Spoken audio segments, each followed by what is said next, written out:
Hey everybody, Dustin from Newton here. I just wanted to take a quick minute to talk a bit about what's happening in the market and how that might be impacting Newton and our customers. So first and foremost, you might have noticed the prices are down across the board. And that's having some knock-on effects. We're seeing it with BlockFi, we're seeing it with Celsius, more recently we're seeing it with Voyager. It's starting to look more and more like a classic deleveraging event. And that means that there was systemic risk on the balance sheets of a bunch of these companies, and now we're starting to see that unravel, and that's going to have an impact on the market, broadly speaking. So we're watching what's happening there. What Newton does, however, is a very different story. So we don't lend out, we don't stake customer assets.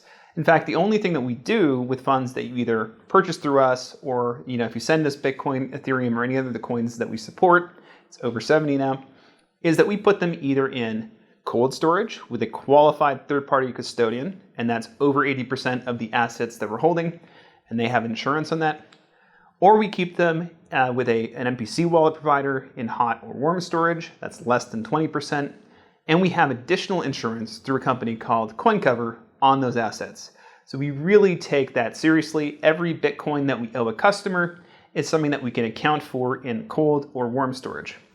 The second piece of that, and the reason that we know that's true, is we do third-party audited financials. And so recently we finished our 2021 audit, and auditors came in and they looked at our books and records, and they compared them against the blockchain, and they satisfied themselves that, yeah, we have the assets that we're supposed to have. And that's really crucial, and this is something that every company should be doing at this point.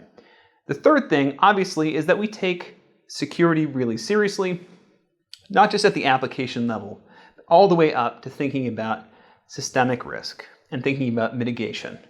Because obviously we take great pains and we invest a lot of money in application security. We have an internal team, we do external penetration tests and that sort of thing.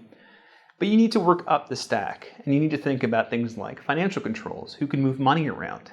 You need to think about who are your counterparties that you're trusting when you're, for example, liquidity providers that you work with, and in our case, we work with very closely to bring great prices to our customers. What's their profile look like? Who inside the company has access to what software? That's all part of that security stack, and those are things that we obsess over all day, every day, and we have written policies and procedures around, and that's very important. The other thing that we've done pretty recently is we closed the Series B back in January. That was about $20 million US. And we did that because we wanted to be able to have the war chest necessary to invest in product. We've always been a product-driven company, and that Series B and the capital we raised from it is going to allow us to build.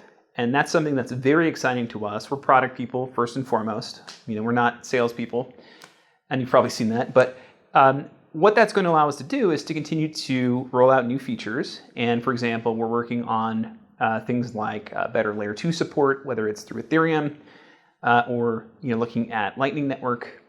We are working on some really cool new products and services that we'll be talking about more in the months ahead. And of course, it gives us the ability to weather ups and downs, and those are all things that we're used to, and you really have to be comfortable with in this industry. When we launched back in 2018, it was right after the price of Bitcoin had tumbled pretty dramatically from a high of 20,000 down to, I think, a trough of about 3,000.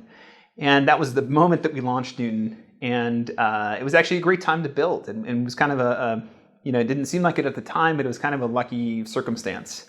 It let us learn what we didn't know, and it allowed us to iterate rapidly and work closely with customers. And then by the time we kind of hit the most recent run-up, yeah, we had some rocky patches, but we were able to get through that, and we had the team and the expertise to be able to do that. So we're actually pretty excited about the time ahead. The market will do what it does, but we're ready for it. So thanks so much for watching this. Let me know what you think in the comments about this new format. If you like it, awesome. If you don't, that's cool too. But thanks for listening.